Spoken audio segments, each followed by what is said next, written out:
सो कोई क्लास 12 का यहाँ पे थियोरेटिकल क्वेश्चन है, काफ़ी इजी क्वेश्चन है लेकिन इंपॉर्टेंट भी है.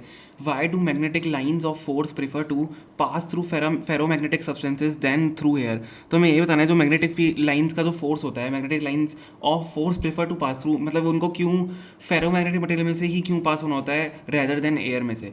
समझ में आ गया. तो हमें ये बताना है इस क्वेश्चन में, काफ़ी ईजी क्वेश्चन है. ओके तो इसको देखो हम क्यों लिखेंगे, क्यों पास करना होता है. वापस पढ़ो question. Why do magnetic lines of force prefer to pass through ferromagnetic substance than through air. तो हम देखो इसमें कैसे अपना आंसर लिखेंगे, ध्यान से, बिल्कुल ध्यान से सुनना. तो जो इसकी हम अगर बात करें तो फेरोमैग्नेटिक मटेरियल जो होते हैं, फेरोमैग्नेटिक मटेरियल्स मैं आपको बताता हूँ. तो फेरोमैग्नेटिक मटेरियल्स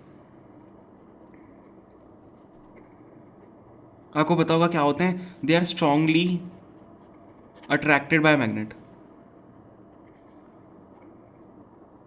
ठीक है. फेरोमैग्नेटिक मटेरियल क्या होते हैं, वो मैग्नेट से स्ट्रांगली अट्रैक्ट होते हैं. तो इनकी जो इंटेंसिटी ऑफ मैग्नेटाइजेशन अगर हम बात करें या परमेबिलिटी की बात, चलो बात करते हैं. तो इसकी जो परमेबिलिटी होती है, तो परमेबिलिटी जो फेरोमैग्नेटिक सब्सटेंस की होती है वो एयर से भी ग्रेटर होती है. सो हमारी जो परमिएबिलिटी जो होती है, permeability of ferromagnetic substances is क्या, परमेबिलिटी क्या क्या होती है फेरोमैग्नेटिक सब्सटेंसेस की, ग्रेटर देन एयर होती है. Is greater than air. समझ में आया. ये एयर से भी ग्रेट होती है, मतलब इसका जो परमिटिविटी एयर से ही ग्रेटर हो गया. तो क्या होगा, मैग्नेटिक लाइंस किससे, इससे ही तो पास करेंगी, एयर से तो पास नहीं करेंगी. परमिटिविटी जिसमें ज़्यादा होती है वहाँ से ही मैग्नेटिक लाइंस जो होती हैं वो पास करती है.